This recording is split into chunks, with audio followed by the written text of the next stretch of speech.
And here's my audience.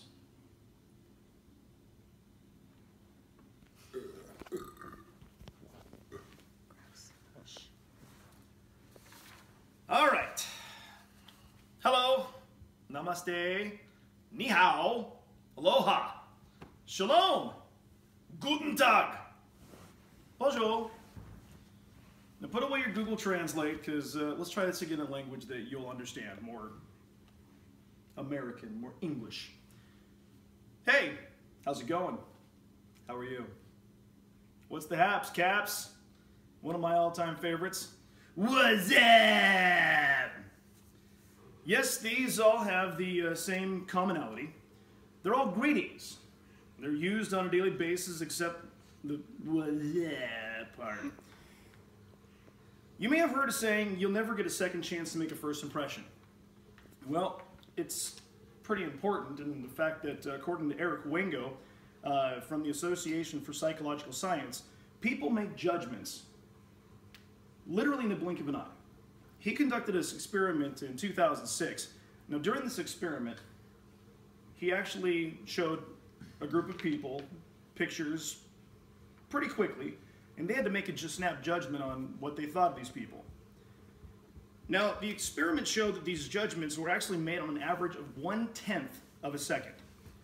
In the similar experiment, another group of participants were showed the same pictures for a longer period of time, but the results were pretty similar, about 1/10 of a second. Now, let me ask you a question.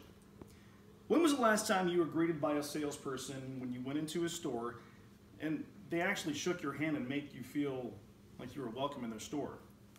Well, there's a reason. Good salespeople actually greet you with a firm handshake and make you feel welcome, no matter if you buy or not. Now, according to a BetterSales.com, Chad Bush informs us of a technique that salespeople should be using on a daily basis in order to be more successful. It's not just a smile that we might be seeing. No, it's actually an acronym, and each letter has its own meaning right behind it. The letter S stands for say. Now, when you start the conversation off with just saying hello, well, you're automatically breaking the ice. You're also letting the other person know that you're not just another customer. You're letting them know that they're a person. The letter M stands for making it personal.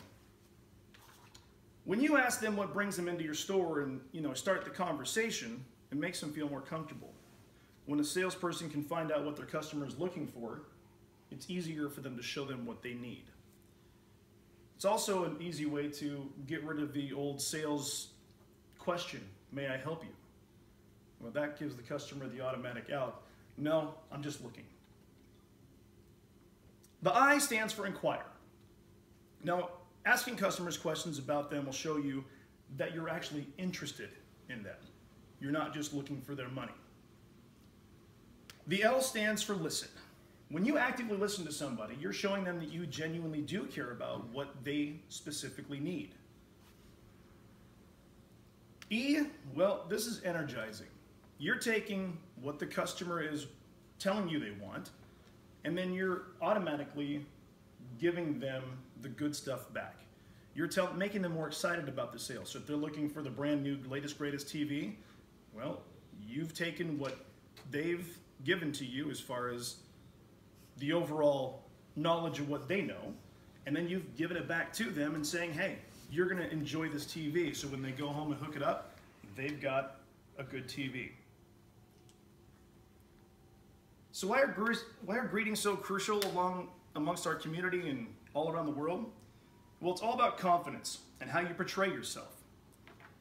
Whether you're greeting a family member, a friend, or even a total stranger that you might be eventually selling to as a customer. Now, if you greet someone with your eyes downward and your closed body language, well, you're automatically showing them that you don't really care what they have to say, or maybe you're just too shy to open up. Now, if you come up to them and you greet them with a firm handshake, how are you doing? You're showing them that you're confident in how you're portraying yourself.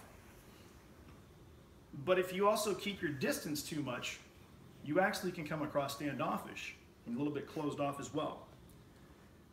But there's a happy medium in here. If you can respect their space and you can greet them confidently, you'll start to build a respect.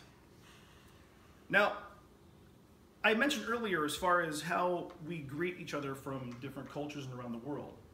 Well, according to the Sun Sentinel Times article, the forms of greeting vary in different countries from October 1998. In Bangladesh, it's not customary to greet women with a handshake, only the men. In Fiji, everyone is greeted with raised eyebrows and a smile. You can shake hands, but raised eyebrows and a smile do just fine, just like that. But here in America, there's a lot of physical that goes on with when you greet somebody. You see a lot of chest bumping, you see some fist bumps, you even see the hug and a kiss sometimes, depending on how close you are with that person. But there's still boundaries. When you know the person you're greeting, you're more likely to be a little more physical with what you do, whether you're shaking their hand, kissing them on the cheek, or just give them the old good game on the backside. But this all goes back to how well you know the person. So being able to greet someone doesn't really come natural to a lot of people, and that's okay. Hopefully it's something that you'll learn over the time that you're alive, and you may even actually get it down pat. But remember, most people make judgments in about 1/10 of a second. So you never get the second chance to make a good first impression. So make the time, the next time that you meet somebody, make that time count. Whether it is a friend, a family member, or a close, whoever. Could even be a stranger.